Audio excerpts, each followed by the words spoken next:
شروع اللہ کا نام لے کر جو بڑا مہربان نہایت رحم والا ہے۔ الف لام میم، یہ کتاب یعنی قرآن مجید، اس میں کچھ شک نہیں کہ اللہ کا کلام ہے، پرہیزگاروں کے لیے رہنما ہے، جو غیب پر ایمان لاتے اور آداب کے ساتھ نماز پڑھتے اور جو کچھ ہم نے ان کو عطا فرمایا ہے اس میں سے خرچ کرتے ہیں،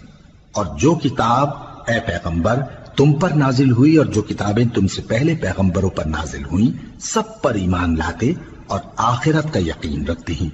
یہی لوگ اپنے پروردگار کی طرف سے آئی ہوئی ہدایت پر ہیں اور یہی لوگ کامیاب ہیں۔ جو لوگ کافر ہیں انہیں تم نصیحت کرو یا نہ کرو ان کے لیے برابر ہے، وہ ایمان نہیں لانے کے۔